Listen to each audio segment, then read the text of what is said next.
गुरुर्देवो महेश्वरा गुरुर्साक्षात् परं ब्रह्म तस्मै श्री गुरुवे नमः। प्यारे सज्जनों, संत सद्गुरु फरमाते हैं कि हम जिस चीज़ को दिन रात बाहर ढूंढ रहे हैं वो हमारे शरीर के अंदर है। आज तक न तो किसी को परमात्मा बाहर मिला है और न ही मिल सकता है। हर एक संत महापुरुष, हर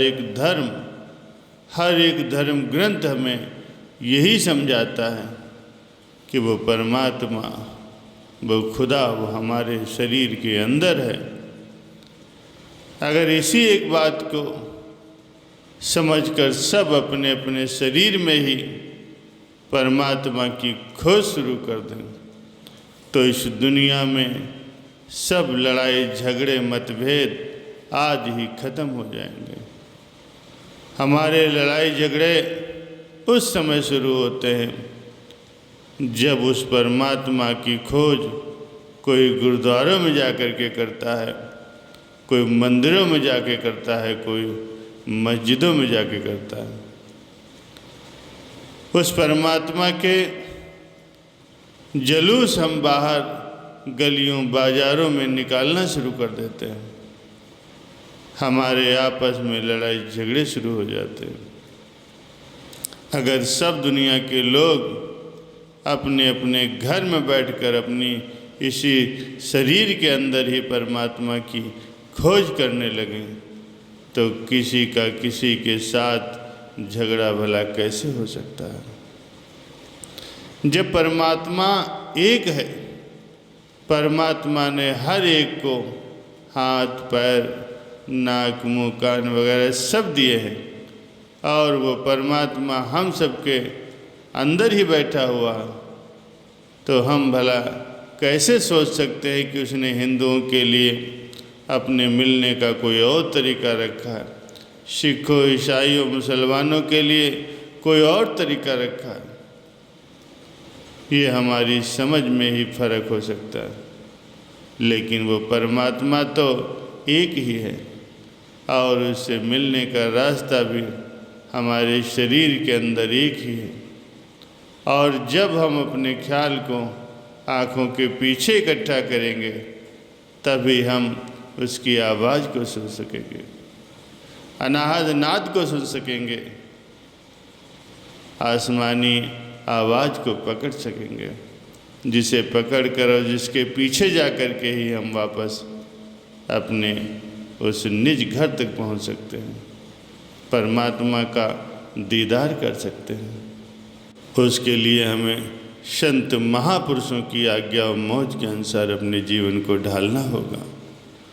उनके बताए गए नियमों का पालन करना होगा, अपने मन के अनुसार नहीं, गुरु के हुक्म के अनुसार अपने जीवन को उनकी आज्ञा मौज के अनुसार चलाना पड़ेगा। प्यारे सज्जनों, एक बार किसी सेवक ने अपने गुरु जी से अरदास की, गुरु जी, मैं सत्संग भी सुनता हूँ, सेवा भी करता हूँ, मगर फिर भी मुझे कोई फल की प्राप्ति नहीं होती। सद्गुरु ने बड़े प्यार से पूछा, बेटा तुम्हें क्या चाहिए? सेवक बोला, प्रभु मैं तो बहुत गरीब हूँ। सद्गुरु ने हंस करके पूछा, क्या तुम्हें पैसों की ज़रूरत है? बताओ तुम्हें कितने पैसे चाहिए? सेवक ने अर्ज की, सच्चे पातशाह बस इतना बख्श दो कि सिर पर छत हो जाए और समाज में पत हो जाए। गुरु ने पूछा, और ज़्यादा की तो भूख नहीं है बेटा? सेवक ने हाथ जोड़ा, बोला, नहीं गुरुजी, बस इतना ही बहुत है। गुरुजी ने उसे 4 मोमबत्तियाँ दी और कहा, एक मोमबत्ती जला करके पूरब दिशा में जाना और जहाँ ये बुझ जाए वहाँ खुदाई करके खूब सारा धन निकाल लेना।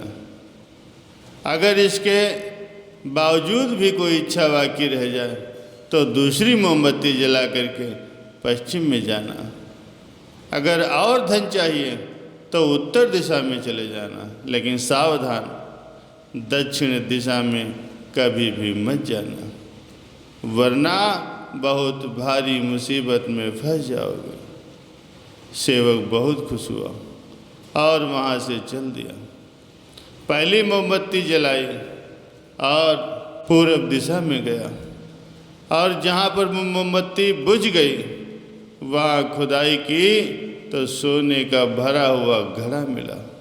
वो बहुत खुश हुआ, सद्गुरु का शुक्राना करने लगा। थोड़ी देर के बाद उसने सोचा कि थोड़ा सा धन और मिल जाए, फिर आराम से घर जा कर के ऐश करूँगा। उसने दूसरी मोमबत्ती जलाई और पश्चिम की ओर चल पड़ा, तो उसे वहाँ जहाँ पर मोमबत्ती बुझी थी वहाँ हीरे मोती मिल गए। उसकी खुशी बहुत बढ़ गई, लेकिन मन की भूख भी और ज़्यादा बढ़ गई।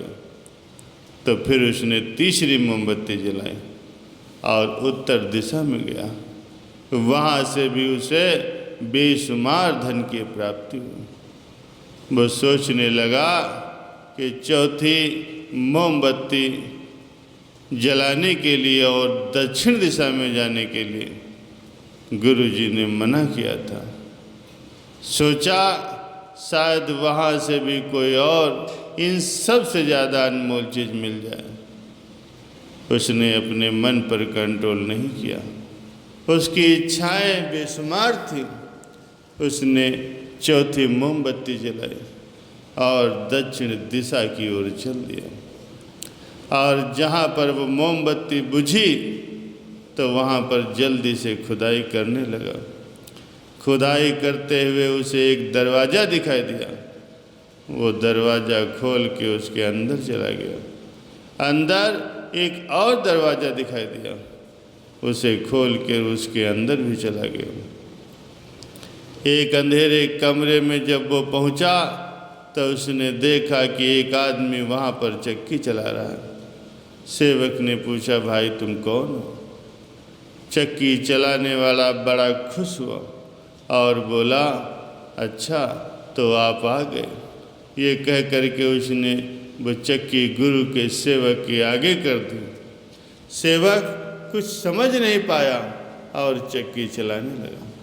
सेवक ने पूछा, भाई तुम कहाँ जा रहे हो? अपनी चक्की तो संभालो।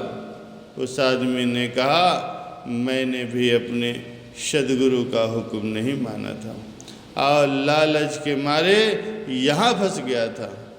बहुत रोया, गिड़गिड़ाया, तब मेरे सद्गुरु ने मुझे दर्शन दिए और कहा, बेटा जब कोई तुमसे भी बड़ा लालची यहाँ पर आएगा तभी तुम्हारी जान छूटेगी।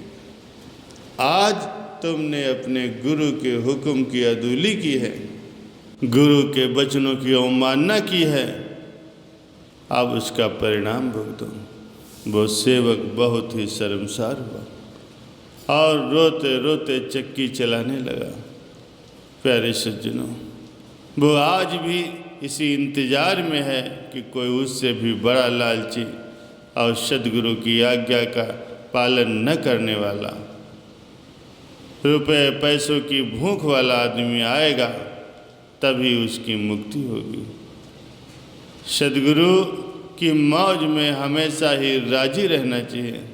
सद्गुरु को सब पता होता है कि उनके बच्चों को, उनके भक्तों को कब और क्या चाहिए। जितना भी सद्गुरु ने हमें बख्शा है वो हमारी औकात से भी ज़्यादा है। बस अब सब्र करो, प्रेम से मालिक का भजन करो। कल को क्या पता, एक पल का भी तो भरोसा नहीं है। आज मौका है, कुछ कर लो, नहीं तो बाद में बहुत पछताओगे।